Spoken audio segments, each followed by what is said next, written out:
지난 209기에 여기 들어와 가지고요.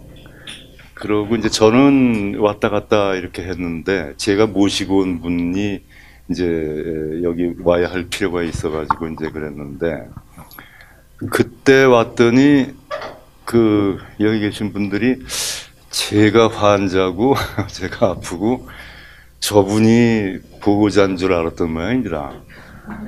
그래서 이제 우선 제가 오해를 좀 풀어드려야 할 게, 저는 아프지가 않습니다. 환자가 아닙니다.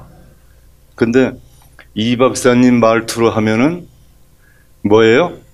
저도 환자입니다.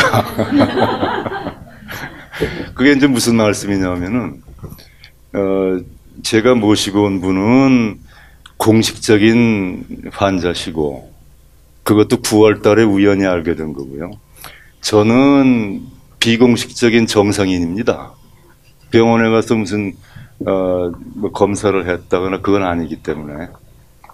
근데 사실은 저도 환자죠. 왜냐하면은 이미 한 10년 전에 전립선 하도 그걸 또 수술하라고 그래가지고 버티다 결국 이제 수술을 했고, 그때 거기 판정이 양성 종양으로 나왔었습니다. 그러니까 10년 동안 어떻게 됐을지 어떻게 합니까?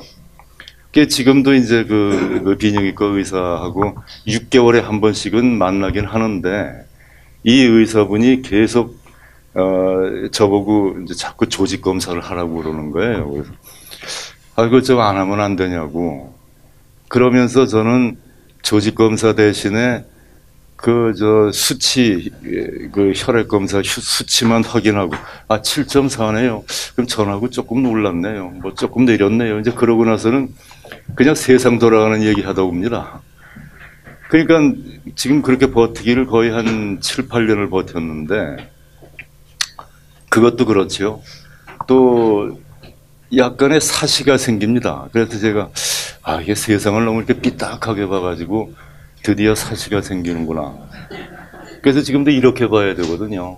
근데 그러다 보니까 상당히 사람이 도도해 보이고 아주 좀 지조가 있어 보이는 모양이에요. 그래서 그것도 그렇고 뭐 발목도 아프고 그러니 뭐 저도 환자죠. 그래서 이 환자라고 하는 게 가서 꼭 거기서 라이선스를 받아야만 되는 건 아니고, 이제 그게 하나가 있고요. 또 하나는, 이 박사님 계시지만, 제가 이 박사님 형님뻘로 알고 계시는 분들이 있더라고요. 그렇지 않습니다. 제가 동생뻘입니다. 근데 왜 그런가 했더니, 이 머리카락도 빠진 데다가 머리가 하얘가지고, 여기 이제 이게 원인이 있어요. 저희 집이 연립주택으로 이렇게 복층 구조가 돼서 지붕처럼 이렇게 돼 있고 그 끝에 이제 창문이 나 있는데, 제가 한 달 전, 그러니까 9월 말까지만 해도 어제 이 박사님 말씀처럼 헌신적으로 담배를 피던 사람입니다. 거기 가서 딱 하루에 한 갑씩 그렇게 핀 것이, 그러니까 50년이 넘었죠. 물론 그동안에 이제 끊고 뭐 다시 피고 한 거는 수도 없지만은. 거기 가서 이제 담배를 피면서 주로 이제 지구 온난화 같은 거 걱정하고 또 북한 동포도 걱정하고, 그러다 보니까 박사님 말씀처럼 무게 쓸데없는 걸 하니까 아마 여기 있는 이게 유전자가 좀 이상하게 된 모양. 그러니까 하얀색으로 변한 거죠. 머리카락 빠지고. 그래서 그런 거지 제가 훨씬 아웃벌입니다. 그러니까 우선 그건 좀 감안해 주시고요. 박사님을 처음 말씀을 듣게 된 것이 88년입니다. 그러니까 서울올림픽이 있던 그 해인데, 그때까지도 이제 저는 한창 KBS에서 다큐멘터리 프로그램 만들고 하던 그런 PD였습니다. 나이가 그러니까. 그때가 제가 막 40살이 됐던 때인데, 그래서 한 1년쯤 전인가 경주 남산을 한번 다큐멘터리로 만들자 해가지고 이제 거기 한 달에 한 번 이렇게 우리 스태프들하고 같이 낑낑대고 올라가서 이제 찍고 내려오고 이제 그랬죠. 그런데 역시 활동 많이 움직여야 되니까 힘을 내자. 그래가지고 올라갈 때 삼겹살, 소주 한 병, 삼겹살 이런 식으로 이제 준비를 해가지고 올라가고 거기서 또 촬영은 이만큼만 하고 계속 먹고 맛있게 먹고 그러고 이제 내려오면 또 여기 기분 좋다 또 맥주 한잔 하고. 그러니까 짐작하시다시피 이 방송국 생활이라는 게 대중도 없고요. 스트레스 많고 막 그렇습니다. 생방송할 때 스트레스는 말할 것도 없고요. 지금 이제 그러고 있는 판인데 어떻게 된 게 아무리 뭘 먹어도 기운이 나기는커녕 반대입니다. 이런데 뾰루지가 나고 기운은 없고 축 처지고 막 그랬어요. 그래서 그거 참. 근데 한편 이제 그런 와중에 담석증이 생겼어요. 그래서 그 담석증은 지금도 여기 있습니다. 그때 수술하라고 누가 그러길래 이거 쓸개 빠진 놈 되기 싫다고 버티고 있었더니 지금 2.5cm인가 그때 저도 듣고 또 잊어먹었는데 아직도 있습니다. 그때 아주 저를 상당히 괴롭혔는데 굉장히 아프고 또 병원에 가면은 또 말짱하고 나이롱 환자처럼 되고. 그래서 담석증 오고 하여튼 굉장히 피곤할 때였어요. 하루는 출근을 하는데 저희 미술부에 있는 저보다 조금 선배 하나가 윤형 이것 좀 한번 들어봐. 그러면서 무슨 테이블 하나 주더라고요. 하나가 아니고 6개였습니다. 90분짜리 6개. 그게 뭐냐 그랬더니 하여튼 들어보래. 그래서 이제 집에 갖다 놓고 잊어먹고 있다가 주말에 생각이 나길래 이제 그거를 한번 듣기 시작해요. 카세트 테이프니까. 그랬더니 이게 누군지는 모르겠는데 자꾸 빨려 들어가요. 그래가지고 저녁 무렵부터 해가지고 그 다음날 새벽까지 한잠도 안 주고 다 들었습니다. 그래서 이제 출근해가지고 이게 도대체 이분이 뭐 하는 분이냐고 물어봤더니 거기도 자세히는 몰라요. 그래서 이게 어떻게 됐냐 하는 미스테리가 며칠 전에 풀렸습니다. 저기 이옥균 여사가 계신데 지금 자원봉사자로 하고 저분이 제가 그때가 88년인데 80년대 초부터 해가지고 여의도 일대에다가 테이프를 많이 보고를 했답니다. 많이 뿌렸대요. 그것이 이제 어떻게 해가지고 저한테까지 들어온 거죠. 그래가지고 이제 제가 그걸 듣고 수소문하니까 미국에 계시다고. 그래서 제가 편지를 썼죠. 이거 혼자 들어서 들을 내용이 아닌데 혹시라도 저희가 초청을 하면 오실 수가 있겠느냐. 그래서 이제 득달같이 또 오겠다고 또 답을 해주셔서 그래서 이제 초청이 된 건데 그때 처음에 갑자기 그걸 1시간씩 시간을 빼내기가 힘듭니다. 편성이. 그래서 일단 5회분을 녹화를 하자. 주부들을 이렇게 앉혀놓고 하는 형식으로. 그래서 한국인의 건강 이제 그런 제목으로 하는데 그것을 제가 녹화를 다 해놓고 그때 이제 올림픽 관련 무슨 다큐 또 그것 때문에 지방 출장을 가게 됐었거든요. 그래서 던져놓고 편성에다가는 그런 아침 주부 시간에 그 시간을 파가지고 거기다가 내자. 매일 내는 걸로. 그리고 저는 광주로 출장을 갔어요. 광주에 가가지고 아침에 이제 광주 방송국에 거기 무슨 다른 볼 일이 있어가지고 거기 들렸더니 주조정실이라고 있죠. 거기서 누구 물어보려고 그랬더니 다들 정신없이 뭘 듣고 있는 거예요. 그래서 보니까 그게 이제 나가고 있었어요. 그 첫 프로가. 아니 근데 저 사람들이 왜 엔지니어고 스태프들이고 그건 누가 왔는지 관심도 없이 그걸 듣고 있길래 아니, 이건 나만 그런 게 아니었구나. 다른 사람들도 다 저 메시지가 들리는구나. 그러고, 이거 뜨겠는데? 그런 생각이 딱 들더라고요. 그래서 이제 하고 왔더니 난리가 난 거죠. 뭐, 나중엔 뭐, 아까도 말씀하셨지만, 뭐, 저희 집에 돼지 풀어놓겠다고 막 그러기도 하고, 이제 그랬었습니다. 그래서 이제 그게 그 오부작이 처음에 나갔고, 그 다음 해에 아무래도 이거는 더 해야겠다 해서 이제 제가 이 박사님하고 저 연락을 주고받으면서 미국과 카나다에 있는 가장 그 뛰어난 의료기관과 의사 이분들을 가서 직접 취재를 해다가 방송을 만들자 해서 10부작으로 기획을 했습니다. 10부작을 했는데 그 당시만 해도 뭐 지금처럼 저 취재 장비 같은 게 이렇게 소형이 아니었어요. 큰 걸 들고 다녀야 되고 그래가지고 이제 그거를 또 지금처럼 그렇게 여유 있게 할 수도 없었습니다.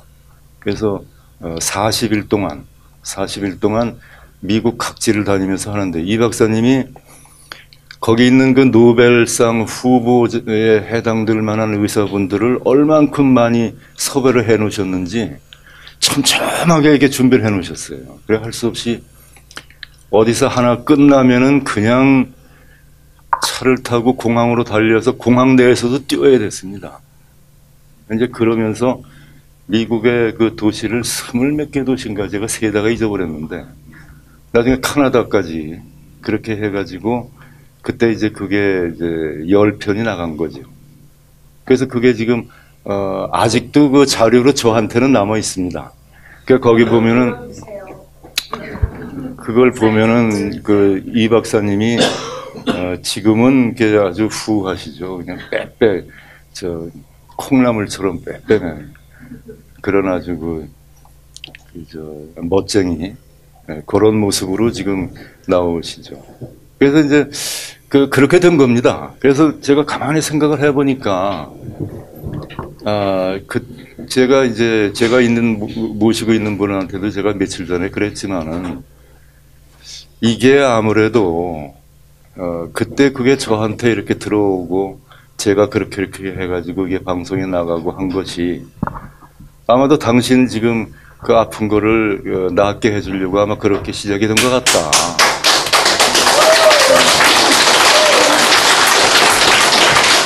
그러니까 그때부터 뭔가 준비가 되지 않고는 이럴 수가 없는 거죠. 근데 가만히 생각해 보니까 근데 이게 시간이 좀 길어도 괜찮겠습니까?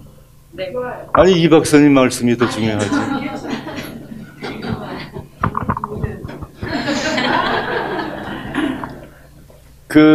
제가 지금도 저기 연희동에 살고 있는데요. 그 연희동 연대 바로 뒤편입니다. 원래 거기 있던 게 아니고 저희 부모님이 피난을 가셨다가 서울로 오시는데 신촌에 자리를 잡으셨어요. 그래 제가 이제 고등학교 때죠. 그때 저는 이 박사님은 경남고등학교라고 저보다 한 2단계 아래 학교 다니셨고 저는 서울고등학교 다녔거든요. 그래가지고 이제 거기서 젠체하다가 학교를 떨어졌습니다. 어딜 봤냐? 이 박사님은 세브란스 보셨지만 서울대보다 떨어졌어요. 의대. 서울대 의대를 보다 떨어졌습니다. 그러니까 좀 이게 비교는 안 되죠. 이 박사님하고. 그래가지고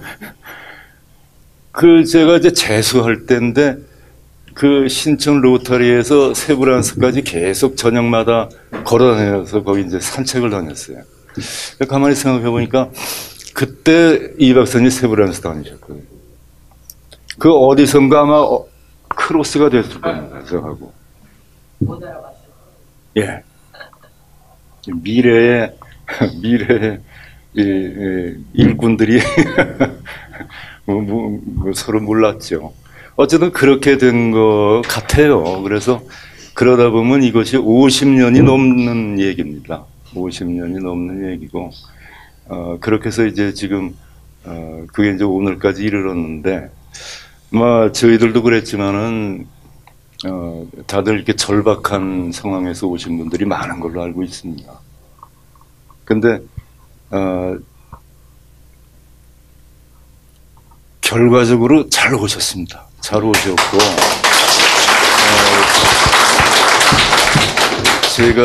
제가 지금 생각하기에도 다른 방법 없습니다. 그래서 저희들도 이제 그 9월 달에 그 예기치 않게 소기목 쓰리다고 그래가지고 가까운 곳에 동서 한반병원에 갔다가 내시경 하면서 그걸 알게 되었거든요. 솔직히 말씀드리면은 뭐 처음에 좀 충격은 받았죠. 아니 뭐 이렇게까지 됐구나. 그런데 이제 그거 충격보다도 제 생각은 정신이 번쩍 들었어요. 왜 그러냐 하면은 30년 전에 이 박사님 메시지를 처음 제가 들었을 때 그때 정신이 번쩍 들어간 거하고 똑같은 느낌이 난 거죠.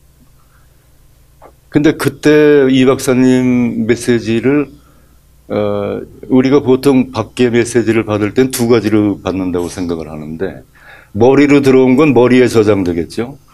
가슴으로 받는 거는 가슴에 저장되겠죠. 그때는 가슴으로 제가 받았습니다. 근데 30년이 흐르는 동안에 어느 순간 이렇게 해서 다시 머리로 저장이 된 것 같아요. 이쪽으로 들어왔던 게. 그래서 이게 그동안에 참 그랬구나. 그것도 잊어먹고 여전히 서로 갈구고 뭐 잘났니 뭐니 그러고 특히나 그 운전하면서 제가 얌체 운전자한테 꼭 하는 거 개 XX 뭐 하는 거 막 그러고 다니는 거 이거에다가 또 물론 이제 식생활 같은 거는 뭐 30년 전에 이제 바뀌어가지고 술 같은 거 많이 안 합니다. 아마 그거 했으면 전 지금까지 살아있지 못했겠죠. 그래서 어쨌든 그 마음의 상태가 지금 그런 상태로 왔다는 것 자체가 제가 굉장히 부끄럽고 그랬어요. 그래서 제가 그때 이제 내시경 조직 검사 일주일 후에 결과 나오고 이제 그런 와중에서 제가 저 사람한테 아주 용서를 빌었습니다. 제가 참 잘못했다. 용서해라. 그러고 어떻게 할 거냐 하는 거를 결정하는데 동서한방병원에서는 그때 이제 그 결과를 보고 이 조직 검사가 어떻게 전이가 됐는지를 큰 병원에 가서 좀 했으면 좋겠다고. 그래서 그때 바로 이제 세브란스에다가 이제 제가 예약은 해뒀었어요. 근데 바로 이제 둘이 같이 얘기를 하면서 필요 없다. 바로 그 이 박사님한테로 가자. 그래서 즉시로 이제 바로 전화 드려가지고 그 스케줄 짠 다음에 여기를 왔었죠. 그래서 그러다 보니까 이제 세브란스 예약한 거 다 취소해야 되고 그 동서한방병원은 무슨 보험 처리 때문에 가야 된대요. 그래서 갔더니만 그 큰 병원에 가시냐고. 그래서 안 가기로 했습니다. 그랬더니 그 의사분이 왜 안 가냐고 깜짝 놀라면서. 그래서 글쎄요, 한 요양을 먼저 좀 한 다음에 갈까요? 그런다고 그랬더니 그때부터 저를 이상한 눈으로 보는 거예요. 이제 점점점 저를 짐승처럼 보기 시작을 하는데 이게 사람으로 보이질 않는 모양이에요. 그래서 제가 여튼 신경 써주셔서 고맙다고 이렇게 가니까 뒷발을 물러나시고 그래서 하여튼 고맙고 그래서 만약에 다시 좋아지고 그 결과가 그렇게 나오면은 제가 결과 보여드리러 다시 오겠습니다. 그랬더니 오지 마세요. 여길 왜 옵니까? 오지 마세요. 그러신가요? 그러면 제가 그럼 세브란스에서 그러면 조사한 다음에 그 결과라도 알려드릴게요. 아니 그것도 안 돼요. 오지 마세요. 그러면서 그냥 저를 내쫓았습니다. 그래서 이게 참 이 선지자가 된다는 게 얼마나 외로운 일인지.